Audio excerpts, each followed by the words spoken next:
Hey, welcome back to Mrs. Wizard's Way. You just got a new car. Awesome. But now how do you keep it safe and protected? I've got some great ideas for you today.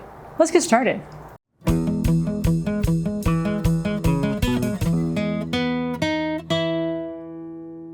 Hey, your favorite car girl next door here, and we're going to be talking about some ways to make sure that the car that you just bought stays the way it was when you bought it. So I've got about 5 or 6 different things you might want to think about doing when you buy your car. Now, if you've already bought a car, you're like, yeah. But you know what? These are some ideas you might do to keep your car that you currently have protected as well. And if you know anybody getting a car, make sure you share this video with them. But one of the first things you want to do when you buy a new car, before you even leave the dealership, before the presence of the person, if it's a one-on-one sale, is ask them, when did you change the oil last? Yeah, a lot of times there's a sticker right here, but not always the case. So make sure you check, hey, when did you change the oil last? If it has a CVT transmission, when did you service the CVT last? Remember that every 40,000 miles, you want to get that transmission fluid changed and get a new filter on it as well. Otherwise, that's a pricey one. Also, when you first get your car, check the tires. Look for the date code on them. They're not that complicated. Here's a picture of what they look like. Usually it has the week and then the year. So it might be week 10 of 24. So that was the 10th week of this calendar year. It goes up to obviously 52. So it's not really too complicated. The only thing that can be hard is sometimes you don't know which side of the tire it's on. And sometimes it's not on the side that's facing you. Sometimes it's on the inside. But check, see what the status of those tires is like. The next thing, and if you're at the dealership and you're just sitting there waiting, maybe you're on your phone just thumbing through, you're bored to tears. One thing you can do is, back in the day when we had to change insurance or contact insurance, you had to go to your agent. Now you just get on your phone and you can put all that information in. So if you have a really pricey car, and I imagine it is because you're buying something cool that you love, make sure that you get that insured even before you leave the lot. It's an easy one to do. You're going to do it anyway, but hey, do it before you leave the lot. It's even better. Okay, now here's some ways to protect that investment. The first one, and I do it on all my cars, is get a key fob protector. This is just a little plastic protector that goes over this key. Why? Well, back when your grandpa had his 85 Chevy truck, it didn't have this fancy little part here with all the electronics in it. This is expensive. Not only is it expensive to make, it's also expensive to program. As much as Wizard has with those cool, his softwares and his computer things that he can plug into he can't program keys. That is a dealer-only thing. So Grandpa could probably get his key made at his local hardware store for a couple of bucks. This key here, $200, maybe even more. So get a protector. They come in colors a lot of times. You just go to Amazon, real easy to find. I have 2. I have the red key and I have another one as well, but they are obviously not kept together, but this will help it stay safe if it gets dropped. And you know how many times you drop your keys. Give it a little plastic case to live in.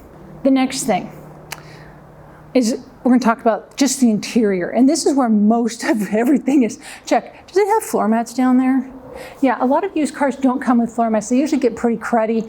And if it's at a dealer, they're like, ooh, we don't want people to see anything kind of worn out. So a lot of times they pitch them. So buy floor mats. They don't have to be super fancy WeatherTech brand. Just put something down. If you're in an area that you're going to get dirty a lot, or you just happen to have, track dirt with you for some reason, get some plastic ones. If not, you can get whatever. They're cheap enough. You can find them again at Walmart, Amazon, whatever. The next thing you want to watch is a trunk tray or a basket even. Let me move back here and let's take a look. Yes, the Boxster does come with a very, very small trunk, but one thing I love is that this is really clean and pristine. I put a basket, Walmart, a couple of bucks. The nice thing about this is that if you look in here, it's solid. Do not be like my mom when I was a kid. Bless her heart. We went and got groceries. She put all the groceries in the trunk like you would do. It was probably like a 240 Volvo, okay? And one of the milk jugs had a leak. Yeah. Do you know how bad and horrible that is to get out of your trunk? She cleaned it. She tried all sorts of different chemicals on it. It took a long time of us driving around in a sour milk car. So I always put a basket in the back of my trunk. So then if I do get milk, and I've gone and gotten groceries in this before, maybe it might have slide around in here, but even if it did drip, it's probably going to be contained in here. And yes, it's a short one. I have taller baskets if I have a bigger car, but in this case, it fits in there. And it's really nice. Another thing you might think about is if there is a hard surface and you don't want things to be rolling around, they make silicone mats and you can put them in, and that helps things from, if you don't like to hear the things sounds like, marbles rolling around in your trunk, okay, you can do that as well. Another thing, if the car is big enough, you really can't do that because this trunk is too small, but if you have a bigger car or an SUV, they make custom mats, design custom cutout for the back of your car. You can look on Amazon, or just use a boot tray like you would put at the back door of your house, or just when you go inside, you put your boots on there to collect all the muck and gunk on them. Yeah, they fit nicely in here, and they can do the same thing, can protect the carpet. So that's what we want to do back here in the trunk. Let's move back up to the forward section. There's a couple other things that you want to put in up here you might think about. One of which is coasters, car coasters. They make them where they're like hard, like a ceramic, and that absorbs the moisture. But they also make some that are like silicone, and they actually fit the entire diameter of that cup holder, and they can actually be removed. I actually don't have much in here, and I'm going to show you what I did for cup holders because this didn't come with cup holders, shockingly. But I'll show you what I did to solve that. But that is one thing I've done with many other cars that I've owned. The other thing I love is this, a little duster wand. It has a little brush on the end, has little fluffies on here. And if you've listened to the Wizard videos for a while, you may have heard trains in the background. Newton, they're the high school mascot, they're called the Railers, is because trains have been an integral part of this city for over 100 years. And so guess what? We get stuck by trains pretty often. And so as I'm trying to make my way to the shop and I get stuck by a train, I can pull this out and I can dust around. Real easy, put in the glove box. I don't have glove box, I have a shelf back here behind the headrest where I can tuck in a few things as well. The next one I have to share with you is the back seat. And I can't show you in the Boxster because I don't have one. But if you have children, especially toddlers, babies, little ones in booster seats and car seats, this is an essential one. We even did this with the 06 Mustang. Yes, I drove an 06 Mustang around as a daily with my little kids. And I'm talking, they were about 2 and 5, I guess, 2 and 6. So yeah, and we drove that for a couple of years. So things to think about is, when you have the car seat in the seat is, they're going to drop. They're going to mess things up. As much as you don't want to have items in the car that can make a mess, it just happens. They're going to have a juice box. They're going to have a bottle. It's going to make a mess. They're going to eat French fries. You're going to have, Cheerios in the car. So how do you keep your car clean? One is, in that case, in the Mustang, we actually put an entire back seat car cover in. Because there were 2 of them, it was a small enough back seat, and when we sold the car, we pulled it off, and hey, wow, everything is great and fabulous underneath. But they make mats that go underneath car seats. But another thing to think of is the back seat as well. When it's the baby, when they're tiny, they can't kick their feet that far.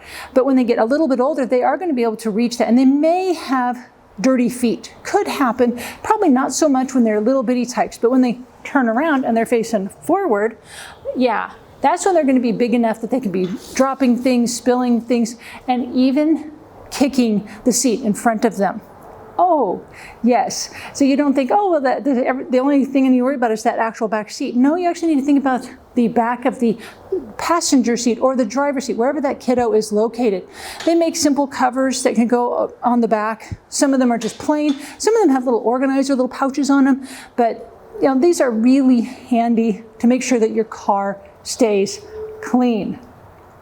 Another thing you might think of just to help that car stay clean is just get maybe some sort of a Tupperware kind of basket kind of thing, like kind of sealed in, that you can use as a trash box. Something sealed, so in case other emergencies happen, diaper changes, they get sick and need to throw up, it's contained. So things to think about if you have kids and you're putting them in the car, or if you just have, just a really messy, family, friends, you might think about that for them as well. The last one I have are what are the custom things you can put in your car? So customized car items. You can just go to Amazon. You can go to other websites as well, but Amazon is super fabulous. If you do that Amazon search, just put in your make, your model, the year, and accessories, okay? One thing I added was this. Yes. Before, in this section here, was CDs holders. Do you listen to CDs? Yeah, I don't either. And I'm like, I have nowhere to put my phone. Where do I put my phone? I can't put it in here. This is the ashtray. It's super tiny. The other thing is really annoying is if I have to open this every time to put my phone in there. That was kind of annoying. And so what did I do? They make a custom little tray. And so I kept the original, the CD holders, but now this is meant for this car because it fits perfectly in this slot. Another thing I added was, and this is one you need to be really careful of, is I added a Bluetooth, it's really simple, just a Bluetooth radio extender. You just put it in and it connects to the radio station and it pipes over from my phone. I just had to connect this device to the phone. And this has been super great because now all I can do is push it in, it automatically connects with a lovely British accent that says connected. But that's it, that's all I had to do. But here's the problem. The key's not in the ignition and it's on. So if that is the case, be careful. If you add an accessory to your car, make sure that it's not being a vampire and draining the battery. So I have to unplug this every time I use it, which is kind of annoying, but it's better than always just listening to all the ads on the radio. And this is a Porsche radio.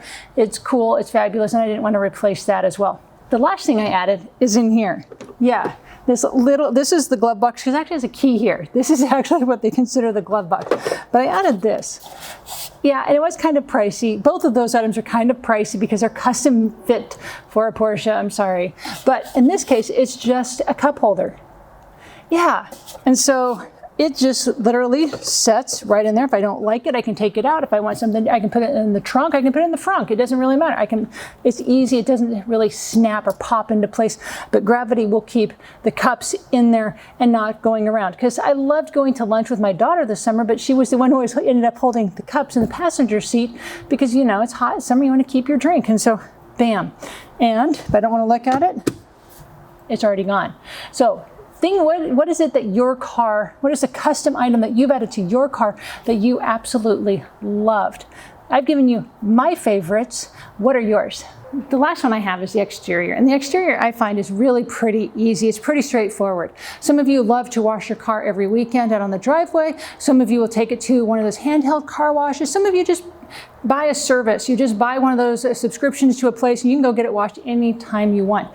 In my case, I don't have anything planned for this because this never leaves the garage when it's bad weather. So it always stays clean. If I need to clean something, I can just do something very small, or I can take it to a car wash and get it cleaned up. So for me, a major plan for keeping this exterior clean isn't terribly difficult. Obviously, you probably want to wax it, once or twice a year, especially after winter. Make sure everything does stay clean. And if you're in an area with a lot of salt on the roads in the winter, make sure you go through a car wash and get that undercarriage washed off. I've seen so many cars on the underneath that are just roached out with rust. So those are the things to think about on the exterior. Now, we're in the garage, obviously. We've probably noticed that. And you may have, I'm going to give you one more tip today, is I have this weird bicycle tire and this. Let me show you what this is. This is great. The people who built our house, literally, there's like 6 inches from the edge of the garage door to this wall. This is a very narrow space and it's very easy to open the door all the way and bam, hit the wall. This, I just happen to have an old bike tube because I love biking, and it's just a foam swim noodle. Found the right height because they have pegboard all over the inside of our garage. It's great, but it's very interesting. So now if I open the door, it hits this. It doesn't actually hurt the door at all because it's hitting rubber and foam. So that is one thing. There's your tip for the day, something you can add to your garage if you hate always trying to beat up the walls of your garage. I'm glad you're with me today. I hope I've given you some ideas today on how to keep your car looking great as it's going down the road, living in your driveway or in your garage. If you know somebody who can benefit from this video, make sure you're sharing it with them because it only helps those that watch. So glad you're with me. See you next time. Bye.